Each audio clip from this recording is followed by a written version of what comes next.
Hello everyone. Hope everybody is healthy and fine. So class 10th geography में today we are going to start a new chapter.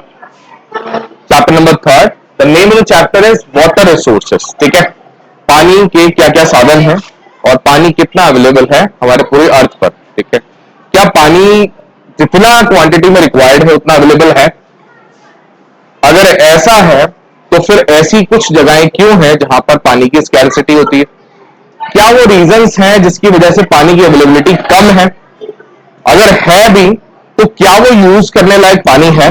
भाई हम कहते हैं 75% of the अर्थ जो है वो केवल और केवल पानी उसके ऊपर है. लेकिन इतना सारा पानी होने के बावजूद हम उस पानी को यूज क्यों नहीं कर पाते हैं? हम क्यों केवल और केवल 1 और 2% ऑफ दैट वाटर वो यूज कर पाते हैं?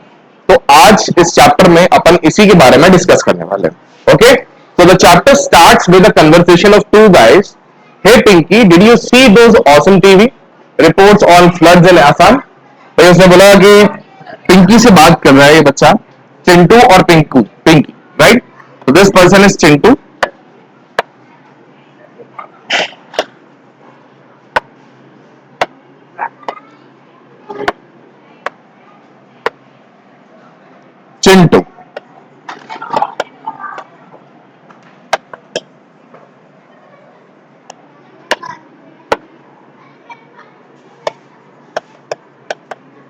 And this person is Pinky. Okay? तो इनका कन्वर्सेशन चल रहा है.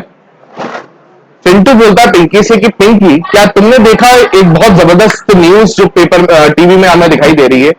किसके बारे में है? जो कि फ्लड्स बताता है असम में. My God, what havoc they have created! It has destroyed and swept away everything in its path. Flood, बाढ़, overflowing of water, right? बाढ़ एक ऐसी डिस्ट्रॉय करने वाली हम कहते हैं नेचुरल कैलामिटी है बेटा, कि जो अपने रास्ते में आई हर चीज को खत्म कर देती. और ऐसी ही फ्लड असम में भी आई थी जिसके बारे में यहां पर कन्वर्सेशन चल रहा है, राइट? तो what she says, yes Chintu I did. Isn't it strange that water can give life and take life as well? What would we do without water? We need water to drink, cook our food, wash our clothes and wash ourselves as well. My father was telling me that in his factory they need a lot of water for a number of things. Did you know that they even need water for cooling the machines? In fact, the factory runs on the power supplied by the hydel power plant. Now I can understand why through the ages we humans have chosen to live near water courses along the rivers and other water sources like springs, lakes, ponds and oases. तो भाई कहते हैं कि कितनी ये अचंभित कर देने वाली बात है कि पानी जो हमें जीवन भी देता है, हमारे कई सारे काम आता है, चाहे वो वॉश क्लोथ करने के लिए हो, या फिर अपने खुद की बॉडी को वॉश करने के लिए हो, या फिर पानी पीने के लिए हो, खाने के लिए हो. ठीक है, कोई भी चीज को साफ सफाई करने के लिए हो, पानी हर जगह पर काम आता है. लेकिन वही पानी अगर बहुत ज्यादा एक्सेस में कहीं पर एक साथ आता है तो वो किसी की जान भी ले सकता है. और ऐसा ही कुछ हुआ था असम में, जिसके बारे में एक कन्वर्सेशन चल रहा है, राइट? तो कहते हैं भाई पिंकी कह रही है कि मुझे मेरे पापा ने बताया कि वो जिस पावर प्लांट में जिसमें भी काम करते हैं वहां पे फैक्ट्रीज को कूल डाउन करने के लिए भी पानी का यूज किया जाता है, राइट? तो चलिए, the chapter starts now. You already know that 3/4 of the earth surface is covered with water. We already know that. ठीक है भाई, ओवरऑल अर्थ का जो 3/4 पार्ट है, this is 3/4 part, right? And this is 1/4 part. तो इस पूरे part पर अगर हम देखेंगे तो हमें वाटर मिलता है, एंड बाकी के 1/4 पार्ट पर हमें क्या है? लैंड सरफेस मिलता है, right? But only a small proportion of it accounts for fresh water that can be put to use. This fresh water is mainly obtained from surface runoff and groundwater that is continually being renewed and recharged through the hydrological cycle. All water moves within the hydrological cycle, ensuring that water is renewable resource. देखिए कमाल की बात यह है कि पानी अर्थ से बाहर नहीं जाता. हाइड्रोलॉजिकल साइकिल ये कहती है कि पानी इवेपोरेट होकर के क्लाउड्स में फॉर्म होता है. क्लाउड्स जब हैवी हो जाते हैं, they are unable to carry that load, तो वो रेन की फॉर्म में वापस से अर्थ पर आ जाता है. पानी अर्थ से बाहर नहीं जाता है, बट इट समटाइम्स क्या होता है कि भाई सी वाटर हुआ इवेपोरेट और फ्रेश वाटर की तरह हुआ आया, और सेम भी इसी का रिवर्स भी हो सकता है. कि फ्रेश वाटर सी वाटर में भी जा सकता है। तो ये जो परसेंटेज ऑफ वाटर है, जो ड्रिंकेबल वाटर है, ये कभी कम कभी ज्यादा होता रहता है, बट यस अप्रोक्सीमेटली 1 or 2% ये हमेशा रहता है। Now you might wonder that if 3/4 of the world is covered with water, water is a renewable resource, then how is that countries and regions around the globe suffer from water scarcity? Why is it predicted that by 2021 nearly 2 billion people will live in absolute water scarcity? भाई जब कहते हैं इतना सारा पानी available है अर्थ पर, 3/4 of the अर्थ का जितना भी लैंड मास है वो क्या है, केवल और केवल वाटर रिसोर्स में है। जब इतना पानी अवेलेबल है फिर भी ऐसा क्यों कहा जाता है कि 2025 के एंड तक around 2 billion of the people of the overall world इनको पानी की स्कैर्सिटी, कमी से जूझना पड़ेगा। So what it says, water scarcity and the need for conservation of water management. Given the abundance and renewability of the water, it is difficult to imagine that we may suffer from water scarcity. The moment we speak of water shortages, we immediately associate it with the regions having low rainfall or those that are drought prone. We instantaneously visualize the deserts of the Rajasthan for ruin balancing many मटकास। तो आपने कई जगह ऐसी अर्थ पर देखी है जहां पर पानी की अवेलेबिलिटी खूब है, लेकिन वहीं इसी के अपोजिट कई जगहें ऐसी भी हैं अर्थ पर जहां पर पानी बहुत ही कम देखने को मिलता है। एक बार आइस क्लोज करके एक बार राजस्थान के रेगिस्तान को आप इमेजिन कीजिए, just imagine the desert of the Rajasthan, what you can imagine, what image you got created, some camels are roaming around, right, or many ladies are traveling far with matkas on their head, right? तो ऐसा कुछ हमें देखने को मिलता है। This is a truth picture, actually ये सही पिक्चर भी है, क्योंकि जब रेगिस्तान या फिर हम डेजर्ट की बात करें तो वहां पर पानी की अवेलेबिलिटी बहुत ही ज्यादा लिमिटेड होती है, और अगर कोई वाटर रिसोर्स होता भी है तो बहुत ज्यादा दूरी पर मिलता है। तो जो लेडीज हैं उनको बहुत दूर तक पानी लेकर के ट्रेवल करना पड़ता है, right? So that's the main thing. The availability of water resource varies over space and time, mainly due to variations in the seasonal and annual precipitation. But water scarcity, in most cases, is caused by overexploitation, excessive use, and unequal access to water among different social groups. अच्छा, क्या कमाल की बात है, पानी की availability अर्थ पर हर जगह पर अनइक्वल है, राइट? कहीं पर पानी बहुत ज्यादा एक्सेस में अवेलेबल है, कहीं पर बहुत कम है। अब राजस्थान एक ऐसा स्टेट है जहां पर पानी की अवेलेबिलिटी बहुत कम है बेटा, राइट? कई जगहों पर दिन में केवल और केवल 1 or 1.5 आवर इतना पानी आता है, कई जगहों पर ऑल्टरनेट डेज पर पानी आता है। क्यों आता है? क्योंकि पानी की अवेलेबिलिटी यहाँ पर कम है। लेकिन कई जगह ऐसी भी है अर्थ पर जहां पर पानी की कोई कमी नहीं, राइट? वहां पर ओवरफ्लो होता है पानी। तो ऐसी जगहें इनबैलेंस है, हमारे अर्थ पर कैसी है सब चीजें इनबैलेंस, और इसका मेन रीजन होता है कि प्रेसिपिटेशन। कहीं पर बारिश अच्छी आ जाती है तो पानी की अवेलेबिलिटी ज्यादा है, कहीं पर बारिश कम आती है तो पानी की अवेलेबिलिटी कम होती है, राइट? क्या ऐसा होता है कि पूरे इंडिया में एक साथ बारिश आती है? नहीं। होता है क्या ऐसा कि चलो आज क्या है, 18 जुलाई है, आज पूरे देश में बारिश हो रही होगी? नहीं, किसी जगह पर बिल्कुल सूखा पड़ा हुआ। तो कई जगह ऐसी हैं जहां पर कभी बारिश नहीं होती, होती है तो बहुत ही लिमिटेड होती है, जो सूखा में कहते हैं, राइट? ड्रॉट प्रॉन एरिया कहते हैं इनको। ड्रॉट मतलब सूखा पड़ना, right? Now where is then water scarcity likely to occur? As you have read in the hydrological cycle, fresh water can be obtained directly from precipitation, surface runoff and groundwater. अब fresh water की अगर अपन बात करें जो हम अपने normal use में लेते हैं, तो हमें कहां से अवेलेबल होता है, कहां से मिलता है वो? तो उसके कुछ सोर्सेज आपको दिए। देखो, एक तो क्या, हाइड्रोलॉजिकल साइकिल, प्रेसिपिटेशन से, यानी कि जो बारिश का पानी है, जो सरफेस रन ऑफ वाटर है, जो हमें सरफेस पर अवेलेबल मिलता है, और तीसरा क्या है, जो अंडरग्राउंड वाटर है, जिसको हम बोरिंग, ट्यूबवेल्स, इन सबके थ्रू ऑब्टेन करते हैं, राइट?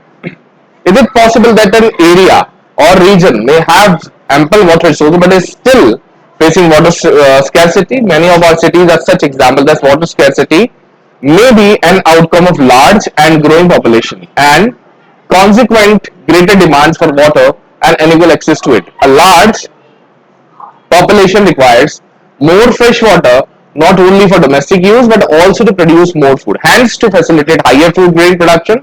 देखिए, पानी की नीड जो है वो हर जगह पर है, राइट? अब कई जगहों पर कम है, कई जगहों पर ज्यादा है, लेकिन अवेलेबिलिटी के हिसाब से अगर हम देखें तो कई जगह पर पानी अवेलेबल होकर भी फ्रेश वाटर अवेलेबिलिटी कम होती है, ठीक है। वहां पर अंडरग्राउंड वाटर रिसोर्सेज में हो सकता है कि पानी ज्यादा हो, ठीक है। तो ऐसी जगहों पर पानी होते हुए भी वो ड्रिंकेबल फॉर्म में नहीं होता, गंदा होता है, राइट, पोर्टेबल वाटर होता है। यहां पर कुछ आपको इमेजेस दी हुई हैं, यहां पर देखिए लिखा भी हुआ है water water everywhere not a drop to drink. यहां पर इस तरीके का पानी क्या अपन पी सकते हैं? जो इमेज आप देख रहे हो ये पोर्टेबल वाटर कहलाता है, पोर्टेबल, POTABLE, ठीक है, यानी खराब पानी है ये। So that's a picture image of after heavy downpour a boy collects drinking water in Kolkata. Kolkata का ये image है बेटा। Life in the city and the adjacent districts was paralyzed as it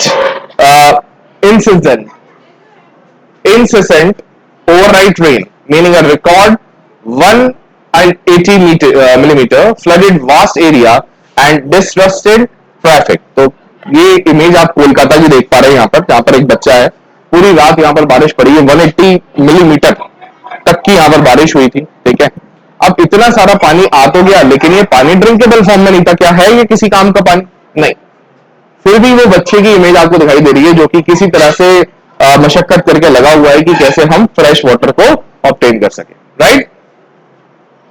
यहां पर एक स्टेटमेंट और है, एक और इजराइल जैसे 25 सेंटीमीटर औसत वार्षिक वर्षा वाले देश में जल का कोई अभाव नहीं है, तो दूसरी तरह 114 सेंटीमीटर औसत वार्षिक वर्षा वाले हमारे देश में प्रतिवर्ष किसी भाग में सूखा अवश्य पड़ता है। देश के जल की उपलब्धता और उसके स्वरूप के अनुसार समुचित जल प्रबंधन ना होने के कारण ही वर्षा का जल नदी नालों में तेजी से बह करके समुद्र में चला जाता है, जिससे वर्षा के बाद लगभग 9 महीने देश के लिए पानी की कमी होती है। तो भाई पानी आया तो था प्रेसिपिटेशन के थ्रू, लेकिन due to lack of water management वो सारा का सारा पानी नालियों वगैरह से होता हुआ चला गया, कहां पर? बह करके फिर से सी में चला गया। तो एक अच्छा वाटर रिसोर्स था हमारे पास प्रेसिपिटेशन, लेकिन due to lack of water management हम उसको खो देते हैं, right. Here you can see a Kashmiri earthquake survivor carries water in the snow in a devastated village. Here also you can see the image. This is the real image बेटा, जिसमें कई घंटों ऐसे जो लेडीज हैं वो line लगा कर खड़े होते हैं, ठीक है। यहाँ पर देख पा रहे हैं आप उनके हाथों में मटका है, ठीक है। पानी की अवेलेबिलिटी कम है, फ्रेश वाटर कहीं पर मिल रहा है तो वहां पर ये लाइन लगा करके खड़े हो। तो इस तरीके के इमेजेस ये रियलिटी बताते हैं हमारे इंडिया के बारे में कि यहां पर पानी की अवेलेबिलिटी वास्तव में बहुत ज्यादा लिमिटेड है। Is it clear with everyone? चलिए, so here we have the next part again आप। So post independent India witness intensive industrialisation and urbanisation creating vast opportunity for us today. Large industrial house the common place है। अच्छा, जब हम बात करते हैं MNCs की, क्या होती है एमएनसीज बच्चों? Does anybody know about MNC? MNC, full form of MNC? Multinational company. What is multinational company then? Sorry? Multinational company. That means the meaning of this word or this term is actually in the name only. Multi, that means more than one. National मतलब more than one nation. Companies, that means we already know that.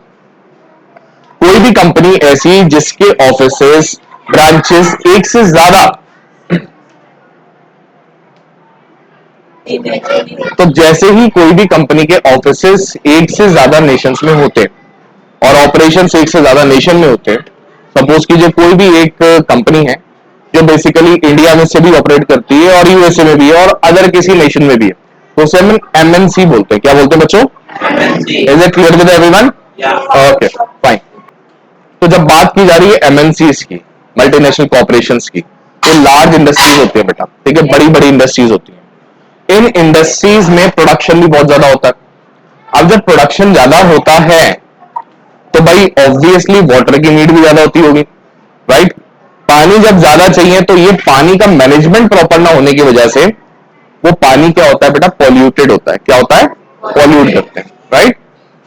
So here we have, अच्छा यहां पर जो electricity use की जाती है majorly वो produce की जाती है हाइड्रो इलेक्ट्रिसिटी से। हाइड्रो इलेक्ट्रिसिटी क्या होती है? पानी से बिजली बनाई जाती है, right? So here we have much of this energy comes from hydroelectric power, जैसा मैंने आपको बताया. Moreover, multiplying urban centers with large and dense populations and urban lifestyles have not only added to water and energy requirement but have further aggravated the problem. If you look into the housing society of the colonies in the city, you would find that most of these have their own underground pumping devices to meet their water. Not surprisingly, we find that fragile water resources are being overexploited and have caused their depletion in the survival of these cities. तो देखिए आज की date में हर एक घरों में हम देखते हैं मोटर की अवेलेबिलिटी होती है, पर वो मोटर करती क्या है? अंडरग्राउंड पानी लेती है, उसको अपने पास लेकर के आती है, राइट? बोरिंग होती है. तो ये आज की डेट में हर जगह पर अवेलेबिलिटी इसकी होती है. पर ये सब क्यों हो रही है? अगर 24/7 फ्रेश वाटर अवेलेबल होता, जो कि आज से करीबन 15-20 साल पहले हुआ करता था, तो क्या हमें मोटर, टैंक्स या फिर जो हमारे ऊपर छत पर टंकियां लगी होती उनकी रिक्वायरमेंट होती? नहीं होती. आज से करीबन करीबन 20 साल पहले बेटा यही सिचुएशन हुआ करती थी. 24/7 पानी आया करता था, ठीक है? किसी भी तरीके से टैंक, टंकी इन सब की बनाने की जरूरत नहीं हुआ करती थी, राइट? ये अपने जयपुर की अपन बात कर रहे हैं. So here we have this scarcity may be due to bad quality of water lately. There has been growing concern that even if there is ample water to meet the needs of the people, much of it may be polluted by the domestic industrial waste, chemical pesticide and fertilizer used in the agriculture. Thus made it flood here. Okay, now one more thing is important, that is जल जीवन mission. आइए इसके बारे में पढ़ेंगे अपन, क्या है ये. So, Government of India has accorded highest priority to improve the quality of the life and the enhances ease to living the people, especially those living in the rural area, by announcing the Jal Jeevan Mission. The goal of Jal Jeevan Mission, this is very important beta, is to enable energy resource rural household gets assured supply of potable piped water at a service level of 55 liter per capita per day regularly on long term basis by ensuring functionality of the tap water connection source economic survey 2021 and 22. तो जल जीवन basically हमने पढ़ा कि भाई industries जो है जब बहुत ज्यादा हो जाती हैं, केमिकल वेस्ट वगैरह जब बहुत ज्यादा निकलता है उन इंडस्ट्रीज से, तो वो जाकर के फ्रेश वाटर रिसोर्सेज में मिल जाता है, पानी को करता है पॉल्यूट, राइट? अब पानी जब पॉल्यूट होगा तो क्या होगा भाई? क्या वो पीने के लायक रहेगा? नहीं. तो जल जीवन मिशन जो बेसिकली चलाया गया गवर्नमेंट के द्वारा, जिसमें यही चीज का ध्यान रखा गया कि कम से कम 55 लीटर पानी पर पर्सन, पर कैपिटा मतलब क्या होता है? पर पर्सन, ये अवेलेबल होना चाहिए पर डे, राइट? और ये लॉन्ग टर्म में अवेलेबल होना भी चाहिए. ओके, तो जल जीवन मिशन में यही कहा जाता है कि जितना भी पानी है उसको कैसे रिफाइन किया जाए कि जितनी भी पॉपुलेशन है उसमें per capita 55 litre per day उसको अवेलेबल किया जा सके, right? So here we have, you may have already realized that the need of the hour is to conserve and manage our water resources, to safeguard ourselves from health hazards, to ensure food security, continuation of our livelihoods and productive activities, and also to prevent degradation of our natural ecosystem. Over exploitation and mismanagement of water resources will impoverish this resource and cause ecological crisis that may have profound impact on our lives. Now here we have the next part, which says multipurpose river projects and integrated water resource management. आइए पढ़ते हैं इसके बारे में कि ये क्या कहता है. तो अब हम पढ़ने वाले हैं किसके बारे में? Multipurpose river projects and integrated water resource management. Multipurpose river projects, जैसे कि हम डैम्स बनाते हैं तो उस पानी को हम किन किन यूजेस में कर सकते हैं यूज, उसके बारे में आपको बताएगा मल्टीपर्पज रिवर प्रोजेक्ट्स, राइट? तो आइए इसको रीड करेंगे अब. But how do we conserve and manage water? Archaeological and historical records show that from ancient time we have been constructing sophisticated hydrological structure like dams built of stone rubble, reservoirs of lakes, embankments and canals for irrigation. Not surprisingly, we have continued this tradition in modern India by building dams in most of our river basins. तो देखिए आज की date में नहीं, पहले भी पानी को रिजर्व करने के लिए कई सारे तरीके से टैंक्स वगैरह बनाए जाते थे. आपने बावड़ी सुना होगा नाम, तो वो बावड़ी इसलिए होता था कि उसमें अपन पानी को स्टोर करके रख सके, ठीक है? ऐसे और भी कई सारी चीजें थी जो उस समय पर बनाई जाती थी पानी को स्टोर करके रखने के लिए। तो अब भी हम इन चीजों को यूज करते हैं, जैसे कि अपने घरों में हम टैंक्स एंड टंकीज का यूज करते हैं, right. Here you can see an image of dam, right. This is Hirakud dam, right, Hirakud dam. देखिए यहां पर कई लोग इसका प्रोनाउंसिएशन हीराकुंड डैम लिखते हैं, लेकिन एक्चुअल प्रोनाउंसिएशन है Hirakud dam. Okay, you can see here. तो यहां पर आपको हीराकुड डैम का एक इमेज दिख रहा है जिसमें कई सारा पानी यहां पर आपको दिख रहा होगा, राइट। और यहां पर एक डैम बनाया गया, एक पूरी वॉल बनाई गई, बहुत स्ट्रॉन्ग वॉल। यहां पर जो है आपको कुछ मशीन्स एंड प्लांट्स दिख रहे होंगे, ठीक है, हाइड्रो इलेक्ट्रिसिटी जनरेट करने के लिए। साथ ही साथ इस पूरे पानी का यूज कई तरीके से किया जाता है, ठीक है, तो उसके बारे में अब आपको बताया जाएगा। So what are dams and how they help us in conserving and managing water? अच्छा, अगर पानी को रोक लिया, डैम्स बना दिए, तो क्या पानी हमारे काम में आ जाएगा? नहीं, उसको काम में लेना जरूरी है, और कैसे लिया जाता है उसके बारे में बात करेंगे। यस मयंक, सॉरी, हाँ, ठीक है, आइए देखते हैं। So here we have dams were traditionally built to impound rivers and rainwater that could be used later to irrigate agricultural fields. Today, dams are built not just for irrigation but for electricity generation, water supply for domestic and industrial uses, flood control, recreation, inland navigation, and fish breeding. Hence, dams are now referred to as multi-purpose projects where they may use where the many uses of the impounded water are integrated with one another. For example, in Satluj Beas river basin, the Bhakra Nangal project water is being used for both hydropower, आगे बात वही, hydel power production and irrigation. तो ये जो dams का पानी होता है बेसिकली वो किस किस यूज में मेनली लिया जाता है, कि हम इलेक्ट्रिसिटी प्रोड्यूस करते हैं, साथ ही साथ एग्रीकल्चर में इरिगेशन के लिए भी इसको यूज किया जाता है, right. Mahanadi Basin integrates conservation of water with flood control. Now,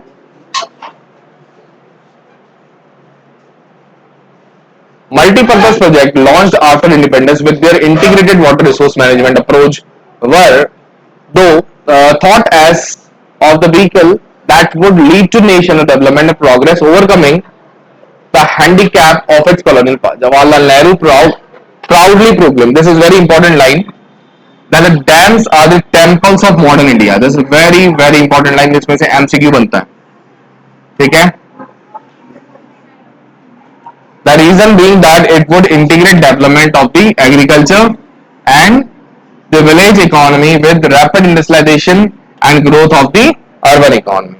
तो बेटा जी जो हमारे प्रीवियस कॉलोनियल पास्ट रहा है उससे जो भी हम मतलब बेसिकली इकोनॉमिकल क्राइसिस में आए उस सब से उबरने के लिए डैम्स हमारे लिए बहुत यूजफुल है, क्योंकि बेटर इरिगेशन हमें डैम्स की वजह से मिल पाता है। साथ ही साथ केवल और केवल थर्मल इलेक्ट्रिसिटी पर हम ना डिपेंडेंट होकर के हाइड्रो इलेक्ट्रिसिटी से भी पावर को जनरेट कर सकते हैं, राइट। तो that is what dams is important. Now Jawaharlal Nehru, ठीक है, हम सभी के प्यारे, इन्होंने एक बात कही थी कि भाई dams are actually the temples of modern India. मतलब कि डैम्स जो है वो बेसिकली मॉडर्न इंडिया के टेंपल साबित होंगे। क्यों होंगे साहब? क्योंकि इससे एग्रीकल्चर को बहुत बढ़ावा मिलेगा। किसको बढ़ावा मिलेगा? राइट, एग्रीकल्चर बढ़ेगा तो हमारी देश की इकोनॉमी भी क्या होगी? और ज्यादा ग्रो होगी, राइट। तो आज अपन इसको यहीं तक करेंगे, ठीक है। From tomorrow we are going to start a new one, and that's the this one part. Okay, thank you so much.